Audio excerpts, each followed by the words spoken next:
It is so hot. I hope the AC doesn't conk out. Mrs. Peters in the apartment above me had to go stay with her brother down in Chatham County. Oh, poor thing. Savannah, right?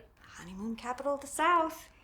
What the hell am I still doing in this godforsaken place? Aunt Jackie asked if you're coming to the anniversary remembrance. What's it now? 12 years. Right. Kenzie was just barely 1.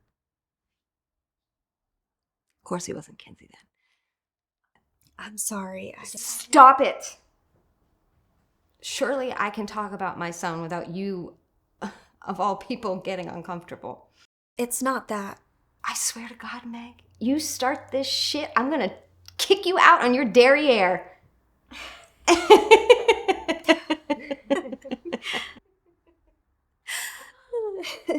I'm just remembering the look on Dad's face when he came out. Oh my God. He looks so confused. Like a lost puppy. Here he is, this linebacker of a good old boy with an opinion the size of Texas on everything from biscuits and gravy to the bloody cross on Calvary. And for the first time in his God-given life, he's completely stumped. I don't think I've ever seen him at a loss for words. It was momentous. He seemed so vulnerable. For like a second. And then the realization of what Kenzie was telling him hit him like a ton of bricks upside the head. Things got colorful fast. Yeah, at least he stayed true to character. You never forgave him. My forgiving him doesn't change who he is. And what's that? Goddamn redneck, Meg. Maddie! Don't Maddie me. He's expecting you to be there. So that's what this visit is about? No.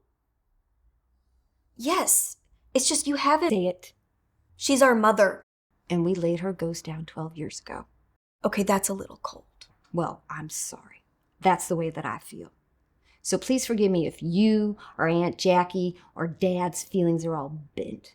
Maddie, there's... My son is dead. You know what I got in the mail today? Rejection letter. You believe that shit? From the Atlanta Journal-Constitution. First, they hound Jack and me night and day to tell our story, saying it'd be good for the other parents out there. For other kids like Kenzie. For legislation. For community. This was right after my entire world in one instant imploded right before my very eyes. And all they cared about was their fucking headline. I was grieving my son! Pick up a pen and write something. In those first few months, you could have held pen and paper to my face, and I couldn't with any certainty tell you the difference between a pen and a grapefruit. That's how far gone I was. 6 months later, Jack left. I know. It's been almost 2 years, Meg. And I'm just barely starting to regain my equilibrium. You know what I do every morning? No. Make myself a cup of coffee. I go out there on the balcony and I tend to my flowers. And some days I actually manage to shower. And some days I actually get dressed. And I don't mean sweats, I mean dressed. Maddie. And then last week, on the heels of Next Benedict's murder, I get a call from the same reporter. So I sit my ass down and I write, pouring my soul into every detail of Kenzie's beautiful life. From when he was born and how he lost his heartbeat after my water broke and had to go into emergency cesarean. How he knew very early on that he was special. How he came out when he was 7. And how he came to understand that he was a boy at 10. And how he was murdered after soccer practice, after getting things out of his locker when he was 11. I wrote as a mother, I wrote as a survivor, and as someone who felt for the first time my voice mattered. Because there are a shitload of parents out there that are scared and worried and brave, and all they want is for their kids to live a happy and fulfilling life. A proud life.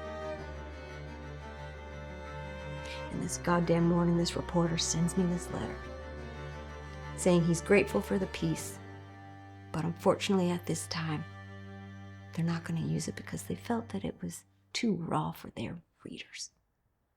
You believe that shit? They came to me. They asked me.